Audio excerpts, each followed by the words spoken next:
আমাদের এই চ্যানেলে আপনাদের সকলকে স্বাগত জানাই।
আজকে আমরা চলে এসেছি কৃষ্ণনগর ষষ্ঠী সম্ভারী উৎসবে।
আমরা শ্রী মন্দিরের ভিতরে প্রবেশ করে পরম প্রেমময় শ্রী শ্রী ঠাকুর জগৎজননী শ্রী শ্রী বড়মা ও পরম পূজ্যপাদ শ্রী শ্রী বরদার শ্রীচরণে প্রণাম নিবেদন করলাম। তারপরে মন্দিরের চারপাশ যে অপূর্ব সুন্দর করে সাজানো হয়েছে, আমরা ধীরে সেগুলো ঘুরে ঘুরে দেখতে লাগলাম। এই মন্দিরটির নাম কৃষ্ণনগর ষষ্ঠী শিবির।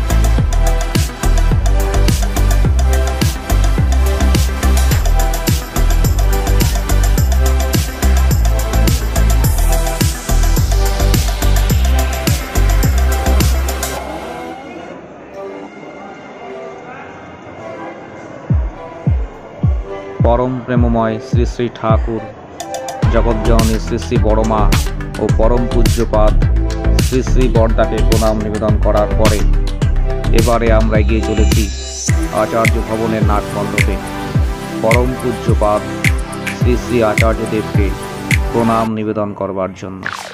আপনারাও চলুন আমাদের সঙ্গে আচার্যদেবকে প্রণাম নিবেদন করতে।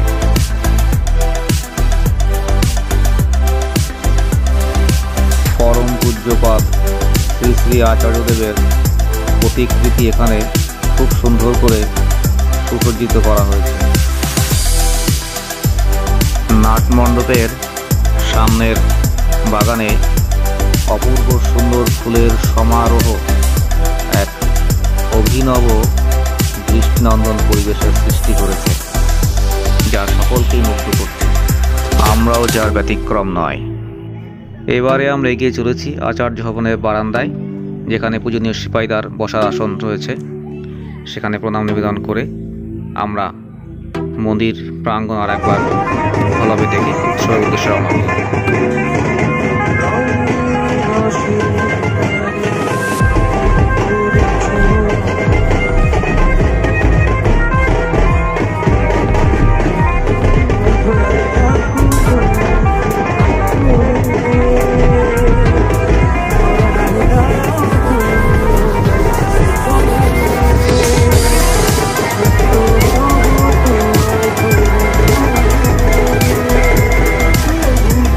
এখানে ভান্ডারার মহাপ্রসাদের ব্যবস্থা করা হয়েছে। বুফে সিস্টেম প্লাস বসিয়ে খাওয়ানোর ব্যবস্থা দুটোই ছিল। আমরা মহাপ্রসাদ গ্রহণ করে উৎসব প্রাঙ্গণটি ভালো করে ঘুরে দেখছিলাম।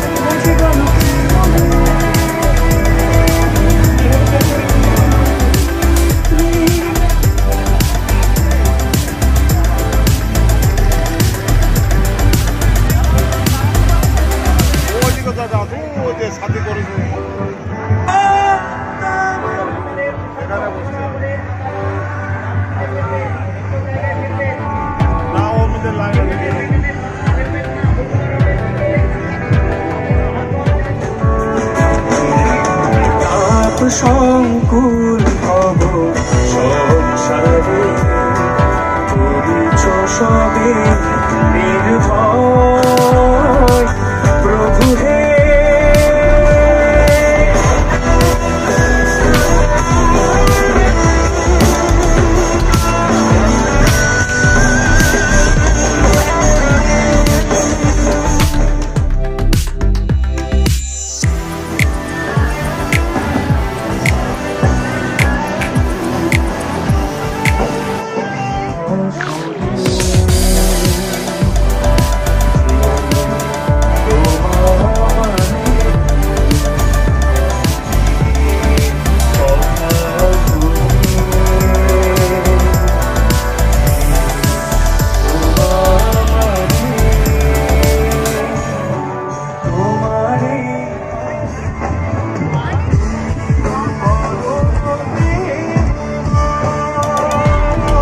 সুরহির পারফরমেন্সের আনন্দের মধ্যেই আমাদের আনন্দ আরও দ্বিগুণ হলো পূজনীয় সিপাহীদার উপস্থিতিতে, যাকে দেখবার জন্য এত মানুষের প্রাণ কারা উন্মাদনা।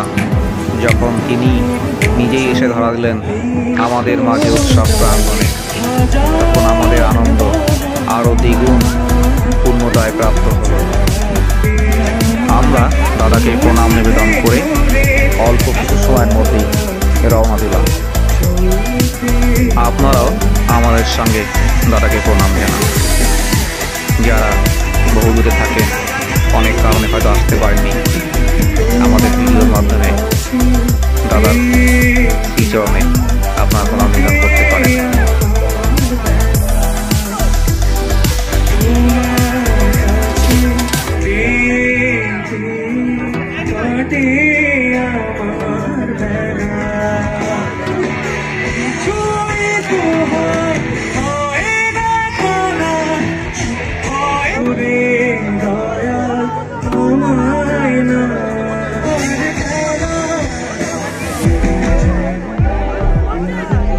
Chana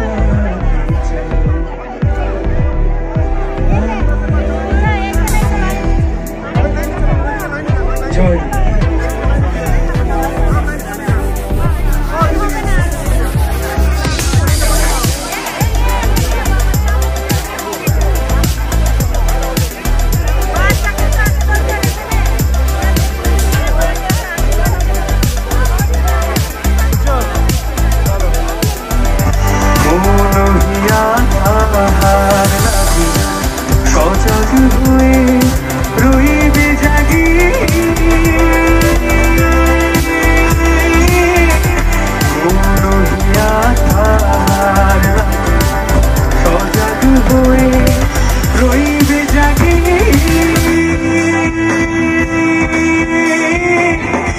আমার আশা সব নিরাশা যাহার শোনে উঠবে বাজে আমি তাকে খুঁজি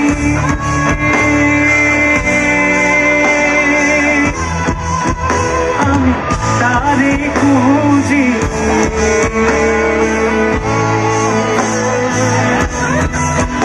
আমি তারে খুঁজি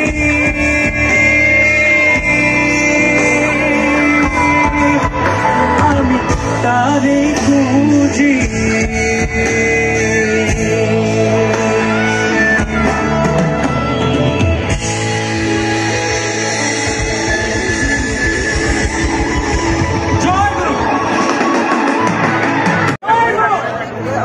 এই উৎসবের দিনে সকালে ওয়েদার এত খারাপ ছিল, তারপরেও এত মানুষের ঢল নেমেছে এই উৎসবে, যা সত্যি কল্পনাতীত। শ্রী শ্রী ঠাকুরের উৎসব বলেই সম্ভব মানুষ তার আবেগ উচ্ছলতা নিয়ে উৎসবে ঝাঁপিয়ে পড়েছে। ওরা যা বলে বলো, ওরা যা আমাদের সন্তুদা আমাদের সকলকে জয়গুরু জানালেন। এবারে আমরা উৎসবের থেকে পরবর্তী আমাদের গন্তব্যস্থল কৃষ্ণনগর রাজবাড়ি, মানে কৃষ্ণনগর এলেই রাজবাড়ি আর মায়াপুর এই দুটোর কথা খুব আমাদের মনে পড়ে, খুব মিস করি। তাই সুযোগ পেলেই একবার এখানে যাওয়ার চেষ্টা করি। এবারও যার ব্যতিক্রম হয়নি, এবারে আমরা এগিয়ে চলেছি রাজবাড়ির দিকে।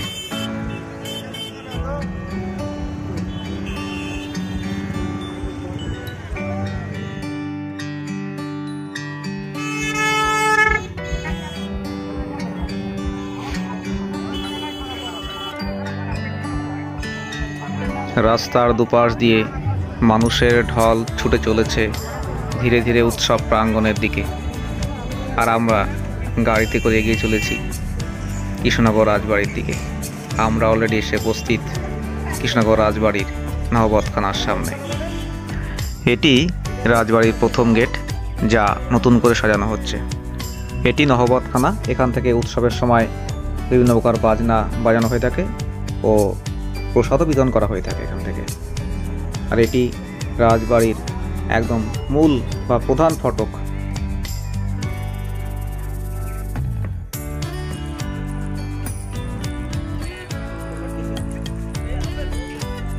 এটি একটি বকুল গাছ।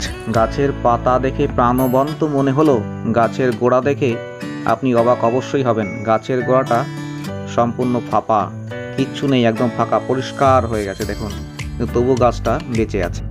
আমরা দুজনেই গাছের ফাঁপা কোটরে প্রবেশ করে একটা অনুভূতি নেওয়ার চেষ্টা করলাম। আদিম মানুষরা যেমনভাবে থাকতেন গাছের কোটরে, এই গাছটির কোটরও তেমন, কিন্তু গাছটি এত সুন্দর, এত জীবন্ত যে আপনি চোখে না দেখলে বিশ্বাস করতে পারবেন না। এই গাছটি প্রায় 300 বছরও বেশি প্রাচীন, যা আজও স্বমহিমায় দাঁড়িয়ে রয়েছে। ভারতবর্ষের স্বাধীনতার সংগ্রাম ও পলাশির যুদ্ধে এই কৃষ্ণনগর রাজবাড়ির যথেষ্ট অবদান আছে। কৃষ্ণনগর রাজবাড়ি সবসময় খোলা থাকে না, বিশেষ সময় যেমন দুর্গাপূজা, জগদ্ধাত্রী পূজা ও দোলযাত্রার সময় এই রাজবাড়ি খোলা থাকে। এখানে একটা খেজুর গাছ আছে যা বট গাছের উপর দাঁড়িয়ে। ক্যামেরা জুম করে আমরা দেখানোর চেষ্টা করছি। কৃষ্ণনগর রাজবাড়িতে এলে আপনারা এটা দেখতে পারবেন। আর এখানে নার্সারিও আছে কৃষ্ণনগর রাজবাড়িতে। আর দিনের শেষে আমাদের কয়েকটি ফটো নেওয়ার চেষ্টা করেছিলাম আমরা। যারা কৃষ্ণনগর এসেছিলেন আশা করি তাদের প্রত্যেকেরই উৎসব খুব ভালো লেগেছে। আমাদের ভিডিওটি যদি আপনাদের ভালো লেগে থাকে, ভিডিওটিতে একটি লাইক, কমেন্ট, শেয়ার ও সাবস্ক্রাইব অবশ্যই করবেন। পুরনো বন্ধুদের জানাই আমাদের পাশে থাকার জন্য অসংখ্য ধন্যবাদ। সকলে ভালো থাকবেন। জয় গুরু।